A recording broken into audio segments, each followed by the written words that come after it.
Assalamualaikum warahmatullahi wabarakatuh. Halo semuanya, saya Muhammad Nur Firdaus. Kali ini saya akan presentasikan tugas UTS mata kuliah Basis Data.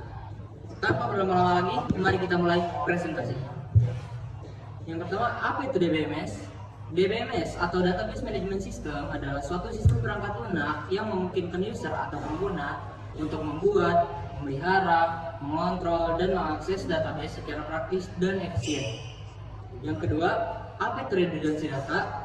Redundansi data adalah hal yang terjadi ketika data yang sama disimpan dua kali di tempat yang berbeda. Selanjutnya ada entitas. Apa yang dimaksud dengan entitas? Entity atau entitas adalah sekumpulan objek yang mempunyai karakteristik sama dan bisa dibedakan dari lainnya. Objek dapat berupa barang, orang, tempat, ataupun suatu kejadian. Apa itu komposisi? Komposisi adalah teknik pemodelan data yang digunakan dalam desain basis data untuk membuat pengenal unik untuk sebuah tabel dengan menggabungkan beberapa kolom bersama-sama. Berbeda dengan primary key sederhana yang terdiri dari satu kolom, komposisi terdiri dari dua ataupun lebih kolom.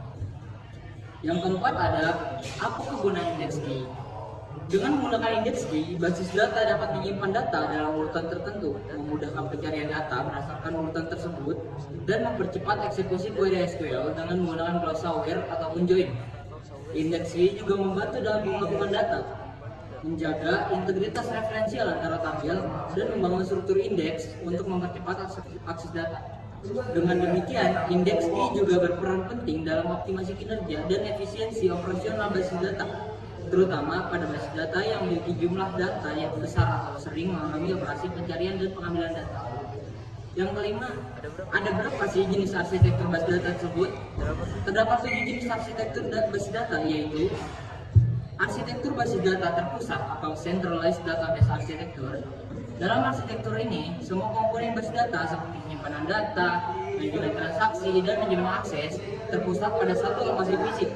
Semua aplikasi dan pengguna terhubung ke basis data pusat ini. Yang kedua ada arsitektur basis data terdistribusi atau distributed database architecture. Arsitektur ini membagi data dan fungsi basis data di antara beberapa lokasi fisik atau node. Setiap node dapat memiliki otonomi dalam hal manajemen data. Namun masih terhubung ke jaringan yang memungkinkan akses terhadap data dari berbagai lokasi. Yang ketiga ada arsitektur basis data terdistribusi terintegrasi atau integrated distributed database architecture. Ini adalah variasi dari arsitektur terdistribusi di mana beberapa basis data terdistribusi diintegrasikan menjadi satu sistem yang terkoordinasi. Ini memungkinkan aplikasi untuk mengakses dan mengelola data secara terdistribusi tanpa memerlukan interaksi langsung dengan setiap. Selanjutnya ada arsitektur basis data terdistribusi tereplikasi atau replicate distributed database architecture. Dalam arsitektur ini, data disalin di beberapa node atau lokasi fisik untuk meningkatkan ketersediaan dan kinerja. Perubahan pada satu salinan data akan direplikasi ke salinan lainnya untuk menjaga konsistensi. Selanjutnya ada arsitektur basis data terdistribusi terfragmentasi atau fragmented distributed database architecture. Dalam arsitektur ini, data dibagi menjadi fragmen yang disimpan di beberapa node. Fragmen ini dapat bersifat vertikal, yaitu atribut tertentu dari tabel yang berbeda disimpan di node yang berbeda, ataupun horizontal, yaitu bagian dari baris data disimpan di node yang berbeda. Selanjutnya ada arsitektur basis data cloud. Ini adalah arsitektur yang menggunakan infrastruktur cloud untuk menyimpan, mengelola, dan mengakses data. Data disimpan di lingkungan cloud yang dapat diakses dari berbagai lokasi secara terdistribusi. Yang terakhir ada arsitektur basis data peer-to-peer atau P2P. Dalam arsitektur ini, setiap node memiliki kemampuan penuh sebagai node server dan klien. Data disimpan secara terdistribusi di antara node-node ini, dan setiap node dapat berkomunikasi langsung dengan node lainnya. Nah, yang kelima ada apa saja sih level basis data itu? Basis data terdiri dari 3 level. Yang pertama ada level eksternal, yaitu level yang berhubungan langsung dengan pengguna database.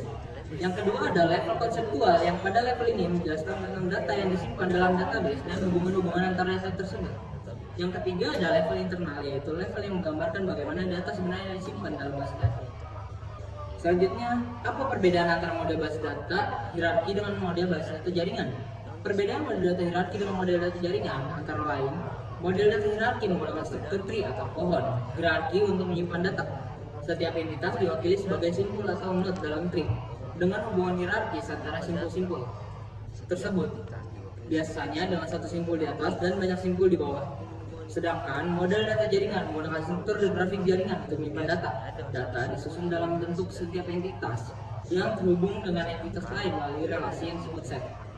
Setiap simpul dapat terhubung dengan banyak simpul lainnya melalui relasi. Apa perbedaan relational database dengan entity relationship?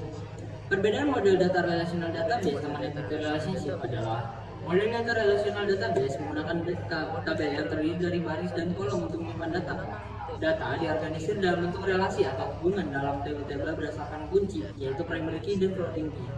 Sedangkan model data entity relationship menggunakan model konseptual yang terdiri dari entitas, yaitu objek atau konsep dalam dunia nyata, dan atribut, yaitu sifat dari entitas, dan hubungan, yaitu keterkaitan antara entitas. Selanjutnya, apa sih perbedaan basis data berbasis SQL dan dengan basis data berbasis NoSQL? Terdapat 6 perbedaan basis data berbasis SQL dengan basis data berbasis NoSQL, antara lain: yang pertama, perbedaan pada strukturnya. NoSQL memiliki struktur data yang lebih fleksibel dan tidak memiliki tabel. Data disimpan dalam dokumen, grafik, atau key value store. Sedangkan struktur data SQL adalah sistem database relasional. Ini berarti data disimpan dalam bentuk tabel dengan kolom dan baris. Struktur tabel dirumuskan sebelum data masuk. Yang kedua perbedaannya adalah di konsistensinya. NoSQL menggunakan model konsistensi base. Sistem ini memprioritaskan ketersediaan dan partisi pada sistem database. Sedangkan konsistensi data SQL menggunakan model konsistensi arsip. Hal tersebut mengharuskan transaksi untuk mematuhi semua aturan dan mengizinkan rollback jika ada kesalahan. Perbedaan yang ketiga ada pada bahasanya. NoSQL menggunakan bahasa yang bervariasi tergantung pada jenis NoSQL yang digunakan. Sedangkan bahasa query SQL menggunakan bahasa query SQL standar untuk memanipulasi data. Perbedaan yang keempat ada di aplikasi. NoSQL biasa digunakan dalam aplikasi web yang memiliki kecepatan yang tinggi. Jadi, ia banyak ditemukan pada situs web media sosial, game, dan IoT. Sedangkan penggunaan SQL biasa digunakan untuk aplikasi bisnis, keuangan, dan lain-lain, di mana mereka memerlukan integritas data yang sangat tinggi dan transaksi yang kompleks. Perbedaan kelima ada di bagian keamanannya. Keamanan juga merupakan salah satu perbedaan NoSQL dan SQL. NoSQL kurang aman karena lebih fokus pada kinerja dan ketersediaan daripada keamanan. Sedangkan SQL seringkali lebih aman karena memiliki mekanisme keamanan yang kuat seperti autentikasi, otorisasi, dan bahkan enkripsi. Perbedaan yang keenam atau yang terakhir adalah pada bagian skemanya. NoSQL tidak memerlukan skema data yang memungkinkan fleksibilitas yang lebih besar. Skema data SQL memerlukan definisi, sedangkan skema data SQL memerlukan definisi skema data sebelum data dimasukkan ke dalam database. Berikut adalah beberapa contoh basis data berbasis NoSQL, antara lain adalah MongoDB, Cassandra, Couchbase, dan lain-lain. Sekian, terima kasih telah menonton. Apabila ada salah kata mohon dimaafkan. Wabillahi taufiq wal hidayah. Wassalamualaikum warahmatullahi wabarakatuh.